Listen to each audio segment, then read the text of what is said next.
Hey, how's it going? Good. How are you? I'm great. I'm Having great. the best pandemic ever? Best pandemic ever, you know? It's my first one. I don't know about you guys. It's my Yeah. first one. Yeah, I think so. I think it's Yeah. What about definitely that top one? one. Maybe. What about the one in the 80s? What was that? Yeah.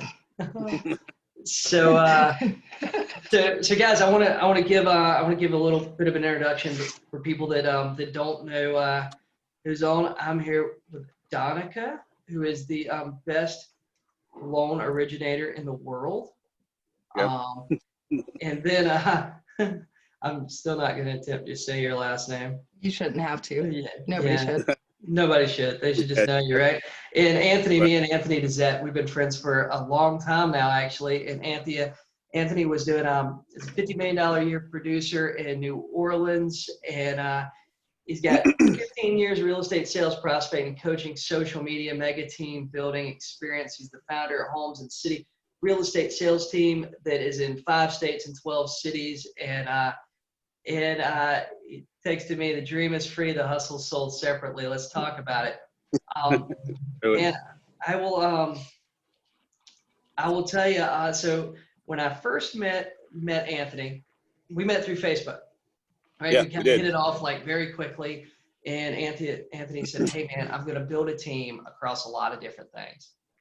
And he was a superstar real estate agent at Keller Williams, left Keller Williams, came over to EXP, and then literally just started building. I don't know, what do you call it? Would you call it expansion team now? I mean, technically, I guess it's a term we use nowadays. You know, I think it's been a term that everybody's kind of endeared for quite some time. So, yeah, multi-city, multi-state expansion. It fits the, I think the expansion, model, the name itself fits into what we do at EXP now. But, yeah, I was doing it at Keller Williams also. Yeah, man.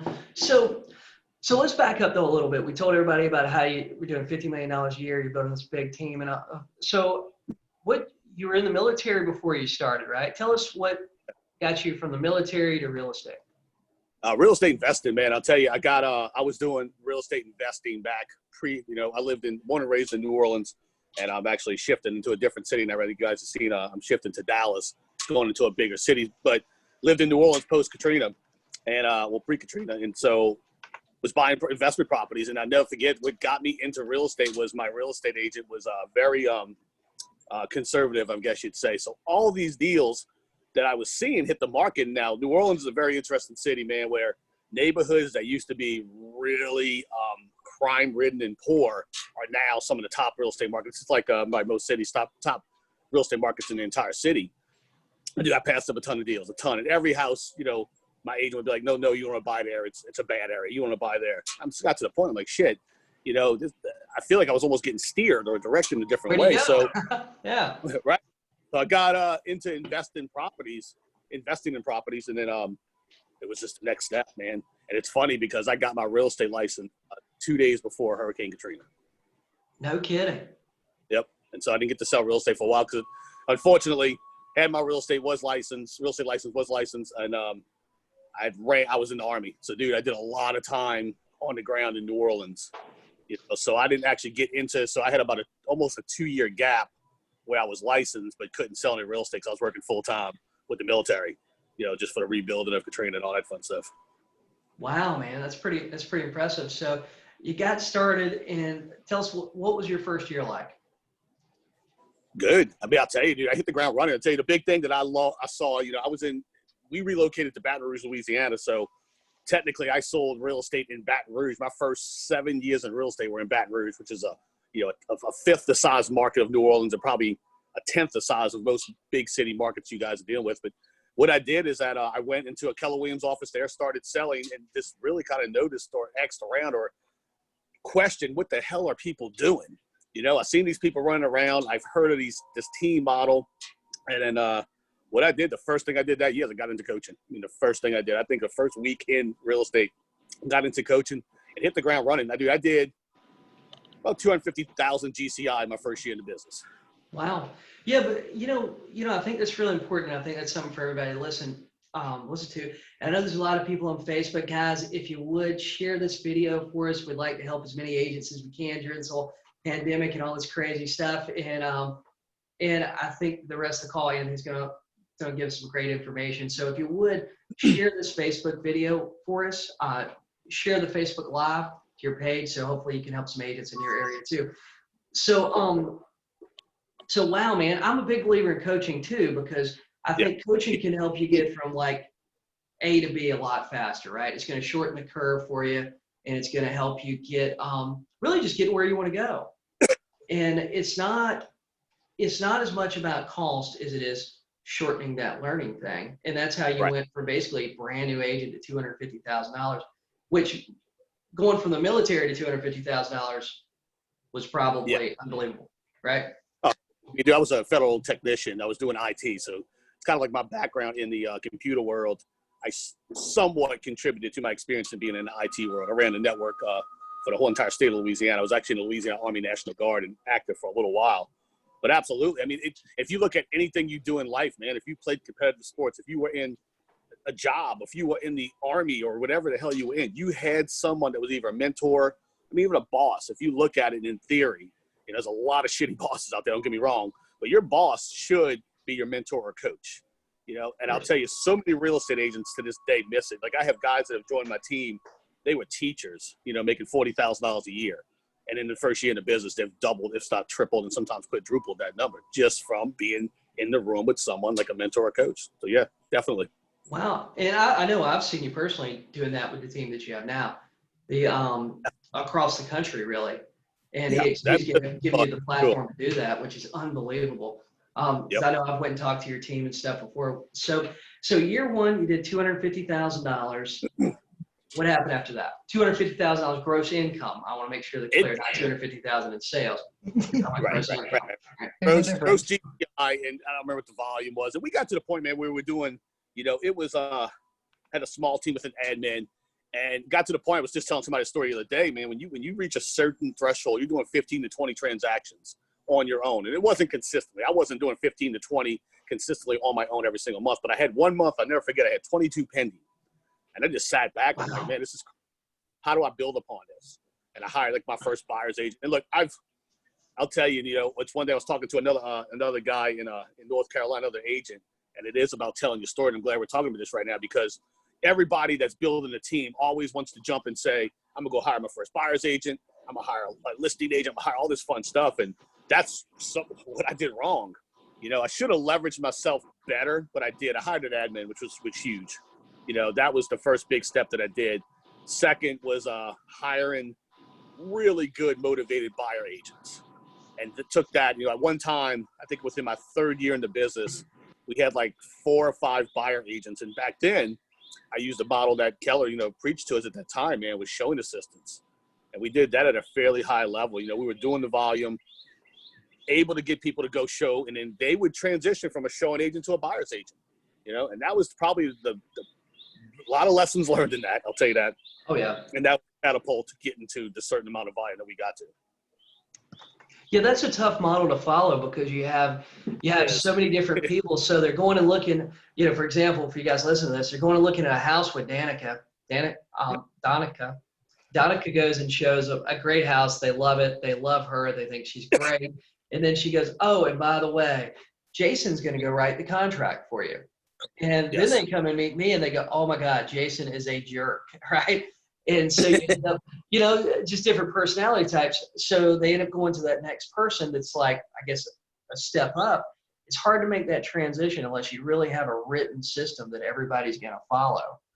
And that was important back then, man, of like a true buyer's consultation. I'll tell you, I think I see that nowadays too, where the internet has changed the game so much that people are just jumping on buyers, jumping on sellers, truly not guiding them in the proper way that they should. I mean, that's one thing. That model worked for us. It was a struggle, because there'd be times, and you said, oh, Anthony's a jerk, because I'd come in and I'd be like the guy writing the contract, and I'm really direct, you know. And then Sarah, who was one of my showing agents at the time, she was from Boston. I'll never forget, the funny thing is I hired Sarah. She was a great personality, the funny story.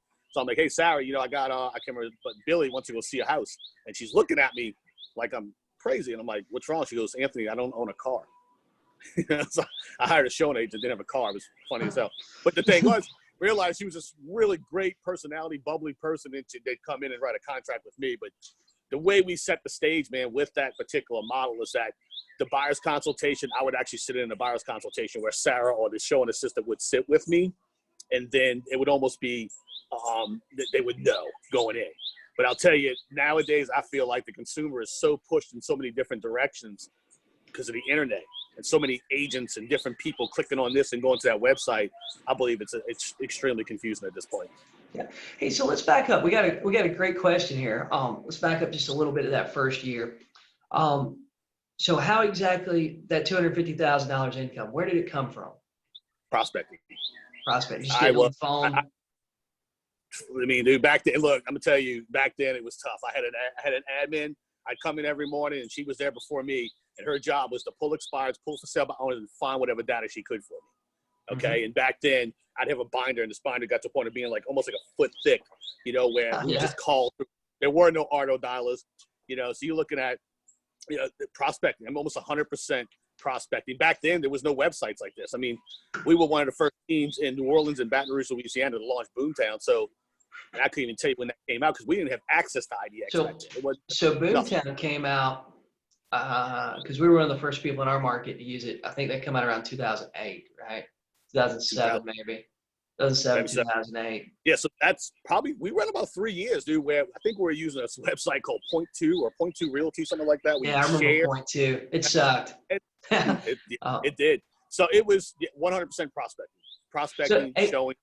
Agents don't get this either. When I started, man, it was a little bit before you, but I was in the same position where even if I wanted to make 3 hours of calls tomorrow, I need to, basically the night before, I need to figure out where my 3 hours of numbers was going to come from. And dude, it sucked. Yeah. Sometimes you look up. It did. Well, I mean. Yeah, I look up data. You know? Yeah, I'd look up data, man, for 3 or 4 hours at night to make 30, 45 minutes worth of calls the next day. Yep. And if I was lucky and could find everything, like agents today, guys, you guys that just having access to RedX, you guys are spoiled, right? Dude, I think that's why a lot of agents aren't calling, man, is because we've made it. Technology like RedX made it too damn easy. You know, the numbers are too easy to get, so they take it for granted. Well, it is. It's the same thing, man. I'll tell you, like when I have agents on the team, they're like, "Oh, Anthony, I can't make calls," and I'm like, "Man, you wouldn't have survived back in the day." But it's almost like that story when your parents told you how they used to walk to school and three miles to school. You know, we're now telling the agents coming in like that. But I tell you, we're hardened, dude. It's like what David Goggins says, dude, callous the mind. You know, we've calloused the mind prospecting to where, and it is, I'll tell you, but that's, dude, I tell you, I go back time and time again. It's the problem in real estate right now. We made the shit too easy for people. We made it so easy that they're lazy now. Okay. Yep. I still to this day, man, go look through my Facebook, guys. I still to this day, there'll be days I'll make 300-400 phone calls just because I like to keep into the rhythm. I mean, my team does it, but it is, man, when agents tell me they can't make a call or this, I mean, dude, you didn't even know what the work was put in. I'd show up at 6 o'clock in the morning in the office, like you said, man, and put 2-3 hours of work in just to find data. God, it was painful. Yeah, it was painful back then, man. I remember the first time I used RedX, and the guys at RedX told me, I do a lot of training with RedX and stuff, by the way, but man, they told me I was like one of their first 300 subscribers. And I was like, really? Yep. And then I kind of thought about it, and I was like, you know what? Maybe I was, because, I didn't have that when I first started. I mean, it was tough, man. It was tough. And so how did you go from so your first hire was an admin? Yep. Is that right? And so what point did you hire like your first buyer's agent? What was the thing that said, hey, I got to get somebody to help me here.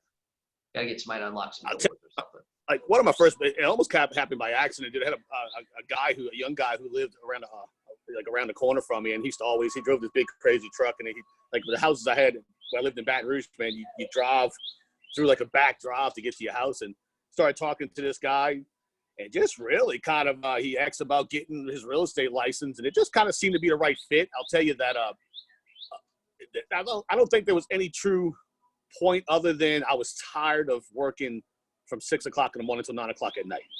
Okay. And that's when I do. That's a big thing. You have to exhaust what you're doing already on your own. Cause man, look at the cost of sale of a buyer's agent. You lose crazy money. By the time you spend money, cause dude, I hate buyers right now. Okay, I'm gonna tell you the God on the street. One of the big pushes now is that I do not work with buyers. I refuse to do it. I won't do it. But because even the cost of sale, if you're paying for buyer leads and then you're splitting it either 30%, 50% split with the buyer's agent, I mean, dude, it's an absolute no-brainer. But I got tired of working that much. I got tired of getting home 9 or 10 o'clock every night, going again in the morning. Because think about this, man. I was always prospecting based, always. And being prospecting based means you making 2, 3, 4, 5 hours worth of phone calls in the beginning of the day. Then going for a small lunch and then going running, one buyer. You could spend 3, 4, 5 hours a day showing. If I'm going on 3, 4, or 5 listing appointments, that's the big difference. You can spend 5 hours on one buyer a day or 5 hours on 5 sellers a day. You choose to do that. Yep. So that was mine. It's like, if I could make, back then we were doing a 50-50 split with our buyers agents. I'm like, shit, if I could make 50% and let them run wild. And I was fortunate back then, man. I found some people who wanted it. And they're still very successful agents at, like, in Baton Rouge, Louisiana, New Orleans. They still kick ass to this day, Yeah, man. That keeps coming up this week in my world. The whole 80-20 rule. Like, I feel like someone's preaching to me. All the coaching, all of it comes back to you want to really make sure you're taking care of that 20%.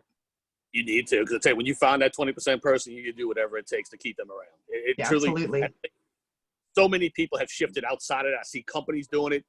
Even at the office that I was in Baton Rouge, where we had 5 real estate teams, and back then, I don't think that when I joined that office in Baton Rouge, I don't even think there was a team. And I was sitting back going, "What's this team thing? What's this all about?" I can't think of his name, whatever. He was a Keller guy, older guy who kind of like started the team movement over there. But the fact was, there was 5 or 10 teams out there, and I noticed there was a shift where the leaders in the company were like not even messing with us anymore. And that was one big shift for me, man. In probably my 4th or 5th year, I finally said, "Hey, I'm gonna get my own mega agent office," and went down the street and did something different. We lost Jason. Yeah, I guess so. So that's really interesting. How do you think? So you went through were you around 10 years ago when the market crashed before? Yes. What did you do back then to build instead of just pout? Well, we were different. I'll tell you, in Louisiana, people don't realize in Louisiana, so we had 2 really economic disasters. One was Hurricane Katrina. The other one was the BP oil spill. So I'll tell you that, for example, in 2006, 7, 8, okay, when everybody else was like kind of the markets were crashing and burning, I moved to a city where 600,000 people in New Orleans couldn't maybe go back. New Orleans was crushed for Hurricane Katrina in 2005.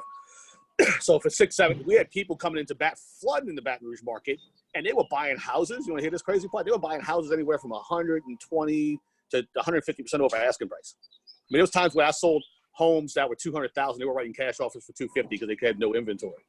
So we didn't have that. And then you think about this. So there was a shift back.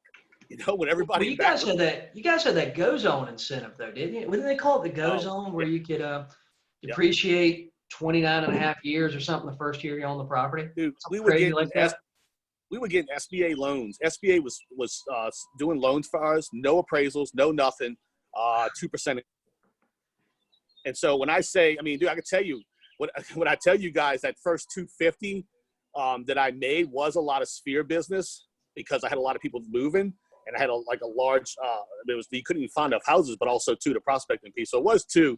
I guess I retract on that comment a little bit. I had a lot of people kind of coming into the market in Baton Rouge, that wouldn't probably have lived there only because of Hurricane Katrina. But I remember moving to Baton Rouge because I was in New Orleans, born and raised my whole entire life, moved to Baton Rouge. I'll never forget, I was sitting in a pizza place right off LSU's campus. I was thinking to myself, I don't know a soul in this city, what I'm going to do. And that's what made me go with the coach. That's what made me. I'll tell people all the time. Like, I have an agent who just joined my team in Raleigh, North Carolina, and she's like, "Anthony, I just moved here from Florida." I'm like, "You better get on the damn phone."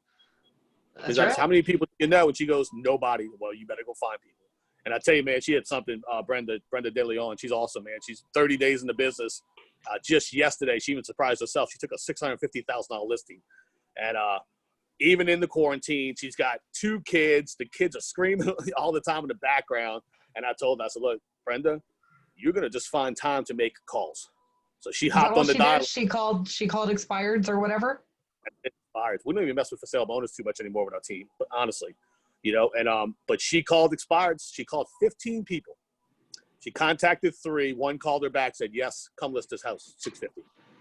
Nice. Boom. Awesome, Right. man. Yeah. That's awesome. So I got a question here, and it's probably jumping around like in your timeline and stuff of your career, but so you prospected a lot, but then Yep. I know this from knowing you personally, you have a tremendous internet presence with Yes. Instagram. So Yes. tell us a little bit about that. Well, I'll tell you, so being an IT guy, I was always obsessed with computers back in the day, you know what I mean? Just starting from that and then really shifted into social media. I accidentally got into Instagram. I'll tell people that. So when I was in 2000, it was 14, I moved back to New Orleans. I got separated. I'd say the funny thing was I was bored. I was living in New Orleans. I was living close to the French Quarter. And I'll never forget, my real estate coach tells me, Anthony, you need to get a hobby. And I was like, what's that? You know, I was What's like, that? a hobby. And it's funny. Now people that I coach, I'm like, what do you do for fun? Real estate? No, you don't. Bullshit. You know? So it's funny. So I said, okay, I need a hobby. So I'm in the city of New Orleans. I love eating New Orleans food. Okay. I mean, I tell you, if you guys, I've lost a lot of weight, but if you saw me, like, I think I did a podcast in DC just recently, about a year and a half ago. And I was like, holy shit, who's that guy? I mean, I just put on a ton of weight, but what I did is I started an Instagram account called Eating Nola. So it was essentially a foodie account, which you guys, if you know Instagram now, there's foodie accounts everywhere. And I skyrocketed. I went from a nobody in New Orleans food, because I was a real estate guy, to being one of the top foodie guys in the whole entire city of New Orleans. Tell you the story because went from somebody who was unknown in food, okay, and then all of a sudden getting invited. I got 150,000 followers right now on this food account in New Orleans. I've got a team of people now on this food team, like Brian Maurice and Hung Lee, guys that are my real estate partners. I now brought them into it. But what I realized, holy shit, I went from this guy that was a kick-ass real estate agent to now be invited to some of the top culinary events in the city and being a food judge. I never forget, there's an event called New Orleans Food and Wine Experience, and I got invited to be a culinary judge for that. This is like name in the book, fancy shit. And I'm looking at these guys like, do you know I'm just a real estate guy? And so why I'm telling you all this story is all of a sudden the influence piece rung out to me, like, holy shit, I could go from a nobody in the food world, which if you guys know New Orleans, that's what we're known for. We're a culinary mecca.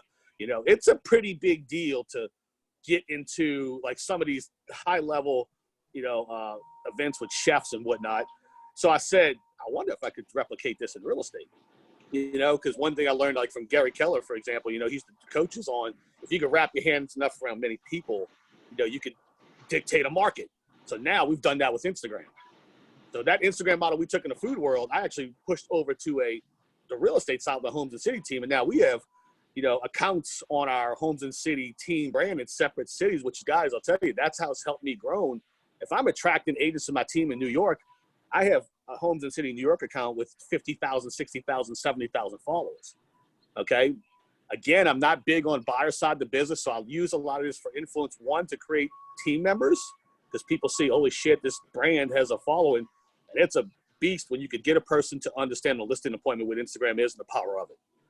For example, my Homes for Sale New Orleans account for my Homes and City team, we got 35,000 followers, which is a pretty big account for New Orleans.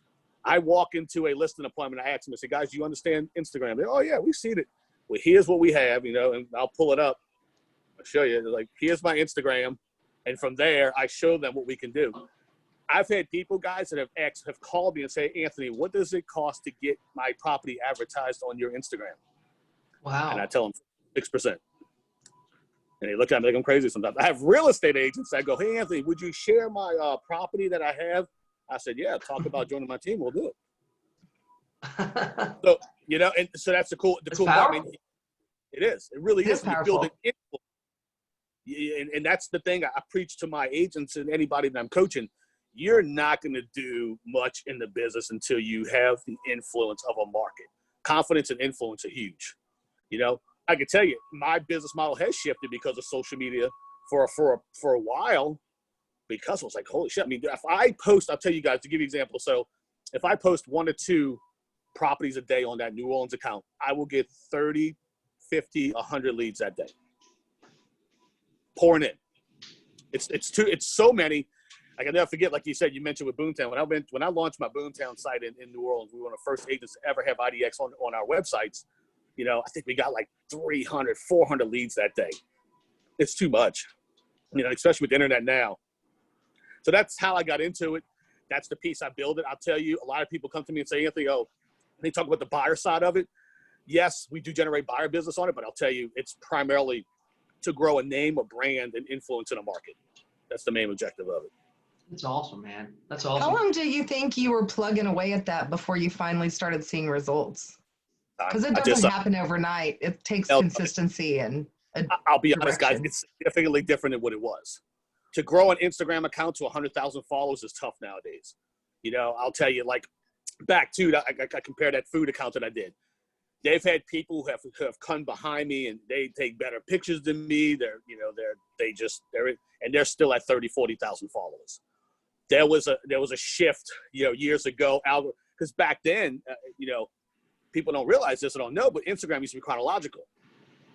You know, now it's not. Now it's algorithm shit. They changed it, and I despise social media accounts when they do that. I think they do it for profit. I understand why, but the fact is, you know, they'd be like, "Oh, Anthony, I seen you were eating that, you know, torchy tacos, whatever," and they come and visit you. Now it's so different. Even with posting your properties. I mean, you look at your Instagram feed right now, guys, and you see something from a day ago, 5 days ago.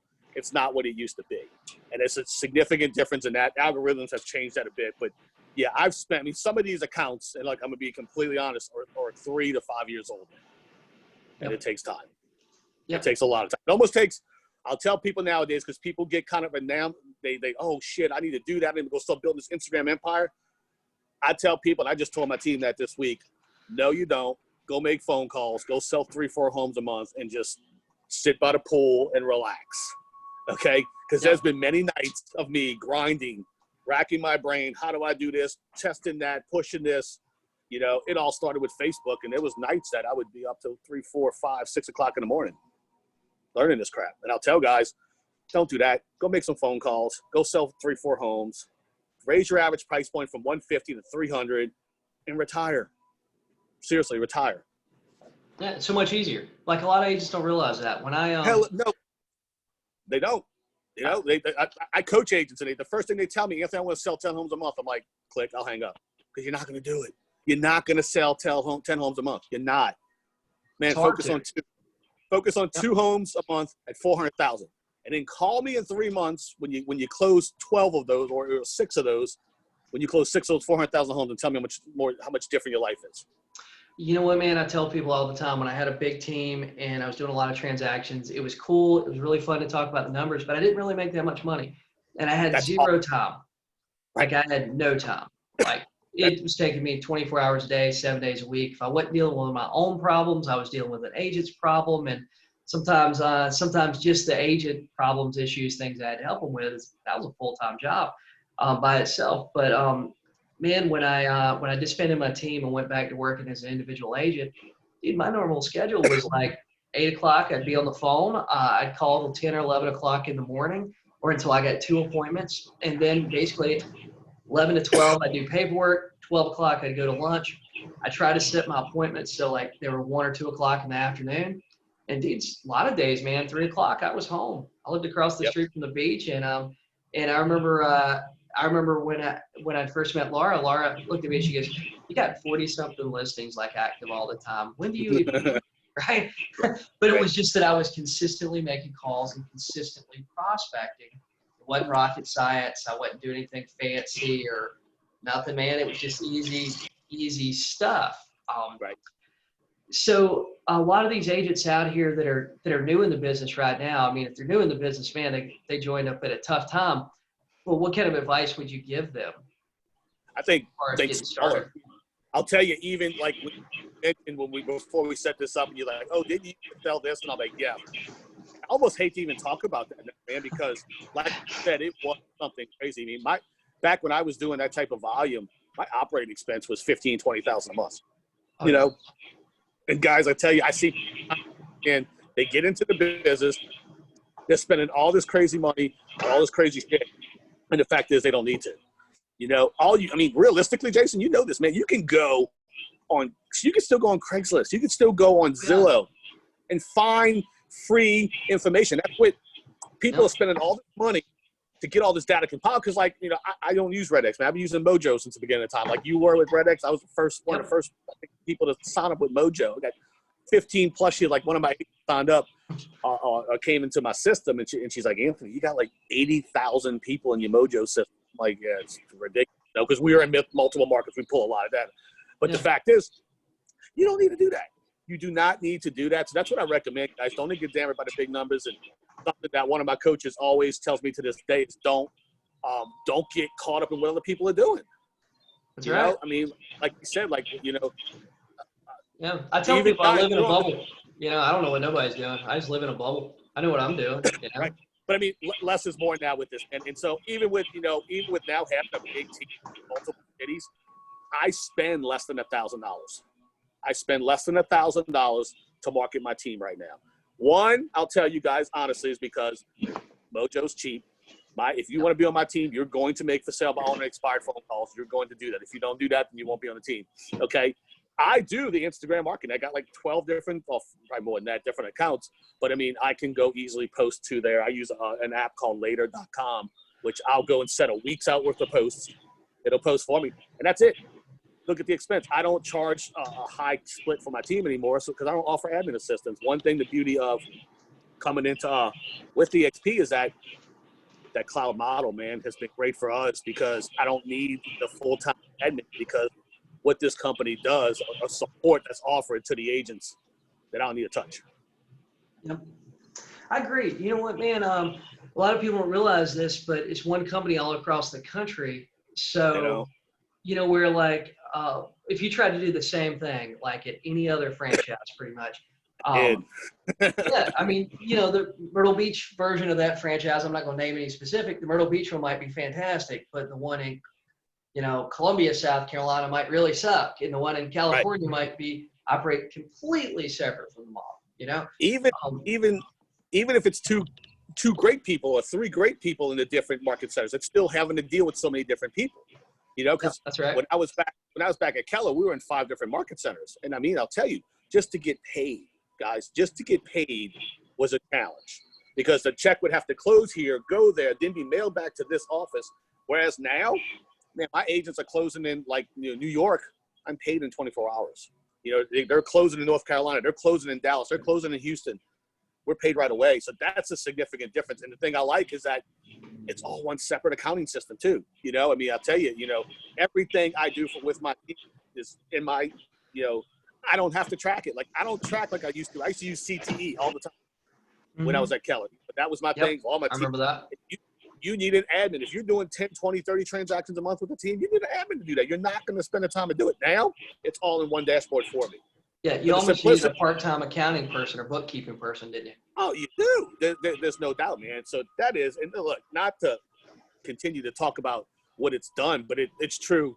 If you're looking to really run, I think, a mega agent model, especially the expansion mega agent model, dude, the cap alone. I mean, look, that was a no-brainer for me. When I made this transition, I paid $16,000 worldwide. That's a no-brainer for me. No-brainer. Yeah, man, that's pretty awesome. So, you know, Anthony, one thing I want to talk to you about, or one question I have for you personally, is that I know you, but I know a lot of the people on here don't really know you. And man, every time I talk to you, you're really positive, you're really upbeat, you always have stuff going on. You know what I mean? I mean, that's one of the things I like about you is you always have stuff going on. How do you? I mean, things suck right now, and they suck for a lot of people. And I know a lot of agents, a lot of law officers are having this problem where, like, dude, they're struggling mentally. Yep. Mentally. Yep. What are you doing, like, mental health, self-help, to keep that energy and positivity going? I'm so glad. Like, you just gave me chills, dude. I'm so glad. So, I mean, I don't know if you guys can hear the background, but I'm playing like a certain megahertz vibe, like vibration sound to keep positive energy. But I'm so glad you talked about that because this is something I struggled, man, like 4 years ago with being a real estate agent. Ran myself to the ground and really hit like a rock bottom place in my life. It might be why I'm growing the beard and all now and getting in shape and all that fun stuff. But you're going back to hippie Anthony. Right? Yeah. What's that? You're going to hippie Anthony. Yeah, for sure. I had one of my agents, you know, I relocated to Dallas, and I didn't see one of my agents in New Orleans in probably like 5 months, and we got on the Zoom because we've been doing the EXP world. I was like, you know what? Let's get back on Zoom with all this. He's like, holy shit, what the hell happened? But to answer the question, dude, mindfulness. I'm so glad you asked this, dude. It's something I'm coaching to my team and the agents that I coach is that, man, I've been diving deep into meditation, deep into like positivity, affirmation, gratitude, those type of things. And I'll tell you guys that I've had agents that I coach now that I've been talking to for about 2-3 months, and we've gotten pretty deep to like really meditation in the morning, really structuring your morning, waking up, doing those gratitudes. Like, I mean, I'll take my morning now consists of almost, and it's just been a really interesting because I'm very high energy, but I suffered the longest time for like, I think I had ADD the worst kind, you know, and to calm my mind for almost 30 minutes to an hour every morning has been truly epic to where, I can tell you like all this stuff, the effect of what we're dealing with. And look, my income sources have dropped. Look, this is not one because I have a team that I'm not affected because same thing. But I tell you, if you wake up, you know, and pay attention to what your mind's and I think get into some type of meditation and slow yourself down, epic, and I repeat epic for me. And with that said, real estate agents I'm talking to across the country, if you guys want to get involved, we're going to dive deep into the mindfulness of real estate. Because I think so many real struggle with the business. This is a tough business. This business will kick your ass, chew you up, spit you out. And you know, I mean, the first thing David got, I can repeat, I can motivate you to the sun. But if your mindset's wrong, it does not. It does not matter. That's the hard thing, man. I think that's one of the things that most agents have. You know, they have mindset challenges. They have, you know, they see somebody else doing it, but people in their office say, hey, that doesn't work. Yep. Oh, that doesn't work. Making calls don't work. Prospecting don't work. You know, blah, blah, blah, blah, blah. That's the old way of doing it. You know, like I've heard it all, man. I've heard it in my group coaching and stuff.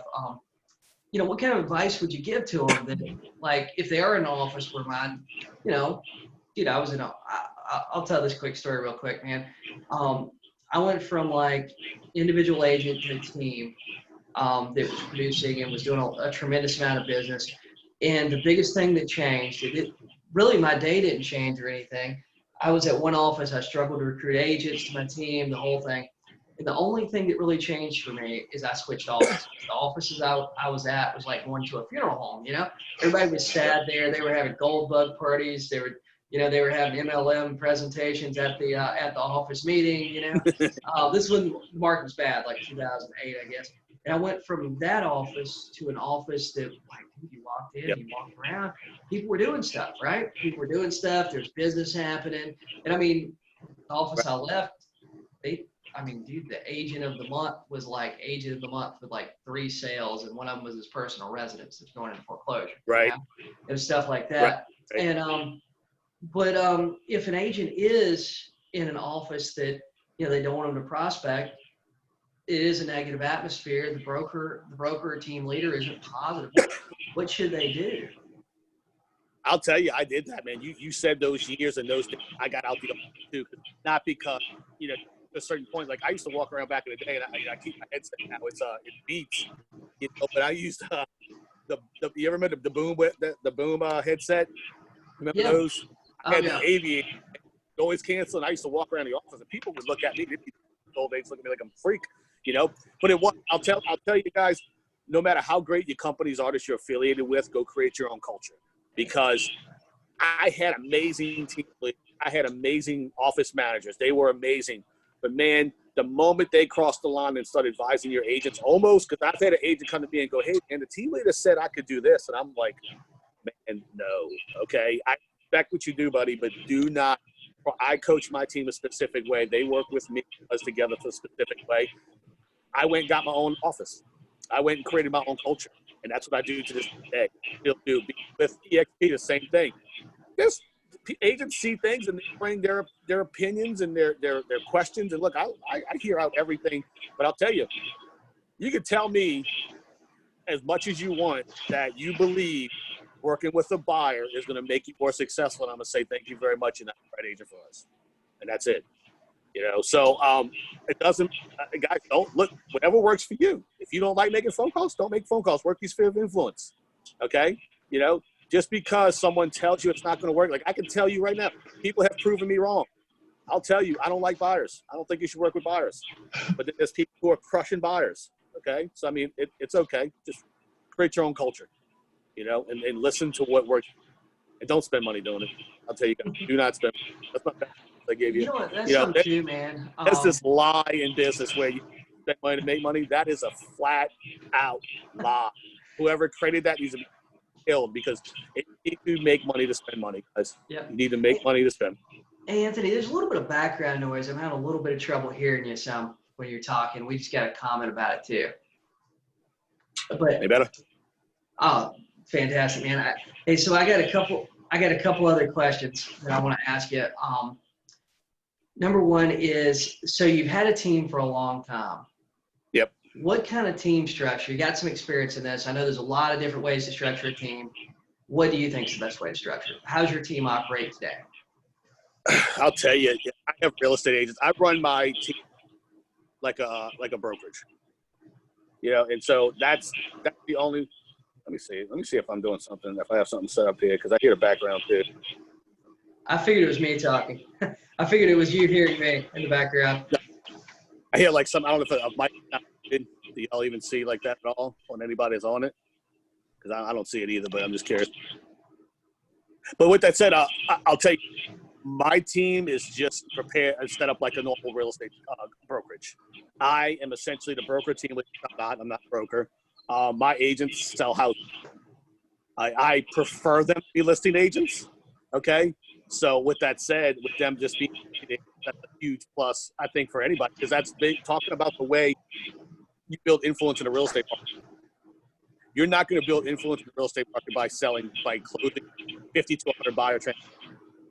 Yep. The only person that knows that you're a real estate agent, if you work with only buyers, or the buyers and the other agent on the other end. That's it. Okay? You take 50 to 100 listings in the market a year, who knows that you're a real estate agent? You got the other agents who come to you. Because I tell people, like, one thing I'm coaching my agents on right now, man, in this pandemic, if you had 20, 30 listings, sellable listings, you got a whole slew of employees working for you right now. I mean, look, I'm like, I'm crazy when I said that, but I got an agent that works for me in Dallas. There's 10,000 or 15,000 real estate agents, and I was like, Danielle, if you had 30 listings right now, guess what? You can sit back, chill at the pool, drink margarita. I don't know margarita with water, but you can do all that because guess what? They're still showing, and you got 10,000 employees now working for you. Yep. Okay, but if you're a buyer's agent, guess what? You're an employee. And that's just, again, that's my model. I really agree with that, man. One thing that was an aha moment for me is this guy told me, he said, hey, look, you can have 50 listings. You can be sitting home in your pajamas watching TV using like showing time or centralized showings. Right. All of them can get shown today without you getting dressed. But if you had 50 qualified buyers today, there's no way you could probably show them. You probably couldn't show them property this month by yourself, right? No, you could. It just makes sense. I mean, it's the greatest and best way to leverage your time and your energy in the real estate business is to go out there, take listings, refer out the buyers. That's a lot of what I train in my group coaching is building a listing heavy business. And and that's a lot of what you're doing with your team is building a listing heavy business. It's sustainable. It's cheaper to market. And the thing about buyer leads is if you get enough signs out in the ground, you get enough listings, you're going to get buyer leads naturally. You're going to get them from Zillow. You're going to get them from everybody out there because you're the listing agent. If you have zero listings, then you better be prepared to buy leads more than likely or work your share of influence. That was the beginning of my team being built, man. I think it was like 32 or 35 listings. And I'm like, I don't even want to answer these phone calls. Like at one time, dude, we had a land voice number, I believe it was, and we had like 10 agents on the team. And I put the one number on the banner. I was the main agent. It was me. I took all the listings. They were all working buyers. Okay, that was the model we ran back. And dude, that one number, it would ring to all 10 people. And the first one to answer. But I mean, I could tell you at that time, our phone would ring 100, 200 times a day. And that was only like with 30, 40 listings.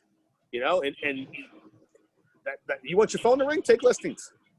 You know, you want to leverage yourself and grow into a team where you got somebody showing houses for you, take listings. You know, they do this so backwards, man. I coach, you know, I brought people into the company. I offer them coaching. They come to the company to me, I coach them up. I don't charge them that because it helps everybody. You know, and I cringe, man, when I look at the quarterly numbers and it's 70-30 buyers or 80-20 where they're in the 80% of business buyers. I cringe. And I can tell you the one thing I see with that, no growth, zero growth.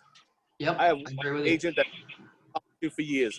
And they're at $8 million for 5 straight. So, I mean, consistent. It's crazy. that's wild, man. So, I'll tell you this. I know there's a lot of agents listening to this. It looks like we've had quite a few on between Facebook and Zoom. We've had quite a few agents on listening to the whole thing. If an agent is out there and they're saying, hey, God, I don't have that person in my market. My team leader isn't what I thought it was. You know, I really like Anthony. You know, I like what he talked about. How do they get in touch with you? What are you looking for on your team? What is their qualifications? Like, what would they have to do if I want to join Anthony Dazet's team, what would I have to do today? I'll tell you, the fact is just have a great personality, a positive spirit, and want to work. You know, we can if you are an introvert, if you don't like talking to people, I mean, look, that's stuff that you can be coached up with, guys. I'll tell you. You know, I mean, it's the fact you're a positive person and you just want to succeed. Self in a room with us. That's all I tell people all the time. Surround yourself with anybody to help you level up. But you can reach out to me. Like you can just search my name, you know, and with Instagram and Facebook, you can't find me. Okay, I'll put you that way. If you can't find me on Facebook or Instagram, I don't want you on the team. That's easy, man. So, hey, look, we got a couple of questions and we got to wrap it up. So, yep. Liz said my broker's nice, but not a great mentor. Yeah, that sucks. You probably should get in touch with Anthony for sure. Yeah, I'll tell you guys, look, I use a word all the time, and I hate to say this right now, but it's called blind loyalty. If someone you're paying money to truly isn't pushing you to success, and there's a difference between helping you and pushing you, okay? Or I push. Like, I brought on an agent. I moved out of New Orleans and moved to Dallas, Texas, because I'm interested in a new big market. And I brought on an agent, you know, and he doesn't have a ton of experience. She's been in the business a year, but something drew me to her, and she says, Anthony, I am going to be successful. But all right, let's give it a shot. So, I mean, if that broker's not doing that for you, you got to look in the mirror, guys. Why are you there? Seriously, why are you there? Why are you there? I agree with you. Hey, so we got, let's see, 3 other questions here. We'll run through real quick. How long are you telling your team, like, how long are they prospecting a day on average, you think? I'll tell you, average an hour. Like, I could like on this beast mode theory of people are calling 3, 4, 5 hours a day. If you do your job, you do it well, you're focused for an hour, you can make an appointment or 2. And look, I agree with that. I coach my team up on 2 closings a month. 2 closings a month, $300,000 average. Yep. You can't do that in living. 160-hour day. Living. Yep. I'm stuck up, Danica. That's an okay living. I'm stuck up. Yeah, it's okay. Whatever. No, it's comfortable for most people who don't wrestle alligators on the weekend. Yeah. That isn't going to wrestle you much alligators or anything, you know? No. I mean, you know. Yeah, you saw that. They got alligators in South Carolina right now. Anthony, you're here in Dallas. What part of Dallas are you in? I'm moving right outside. Well, I'm in the process of moving, but I'm close to like downtown. I'm looking at Bishop Arts. I think that's going to be the area. Fun. Yeah. So, yeah, I'm in Suburbia Hill, right between Dallas and Fort Worth. So you have to look me up when you get here. And I'll tell you, I'm born and raised in New Orleans, sold in small markets. I sold in New Orleans. I sold in Baton Rouge, Louisiana. And, you know, I've always had this idea of selling in a big real estate market. And I'll tell you, building this team with this company has given me the opportunity, kind of like Jason said, I don't have to. I'm choosing to go back into sales. And the main reason is because when I looked at the numbers, and this is a no bullshit answer, I'm coaching my agents up on 2-3 transactions at a higher price point. I looked at Dallas. I'm like, okay, if I could keep my average at 4,000 or 5,000, I could sell 3 homes a month. I can make close to $400,000 a year. Why am I not doing that? I'm just being like, so I saw somebody ask, do Do you make the phone calls or your team does? I make phone calls. They make them too. I still make those phone calls. You're gonna have a blast here. You're gonna have a blast here. Yeah, man, you're a leader, man. You're out there making the calls with them. Hey, baby. Yeah, you're out there making the calls with them. Yeah. We have Jason's assistant joining us. No, you got muted. Yeah. Yeah, baby. That's cute. Yes, right, she's joined the I call, gotta but she doesn't I have gotta clothes run. on. So, guys, hey, I really appreciate you being on with me, Dan, me and Danica. And, man, I look forward to talking to you. It's always, like, a super pleasure. And, guys, if you're and Anthony is really, guys, he's a great guy. And if you get in touch with him, please do. He's always willing to help. Look me up when you get here, brother. And look, I love talking about real estate. I love talking, and even if you just want to reach out and talk and ask questions, that's what I do. I mean, I love talking and I love helping people. So if I can, let me know. Thank you. Let's get it, y'all. That sounds great. Thank you so much, guys. Hey, guys, and you guys that are on the call, we've got a mortgage call coming up here in just a few minutes. If you join Real Estate Agents That Really Work, you can listen to it. There's going to be a lot of stuff. Danica is going to be on there with us too. We've got Ariel subbed in for Greg. And then we've got Ariel, and we've got some of the best loan officers. Jason and Larry. Yeah, we're going to have fun. So see y'all in 7 minutes. So I'll see you guys here in a few minutes. Thanks, guys. Bye, Anthony. Thank you. Hey, thanks so much. Thank you.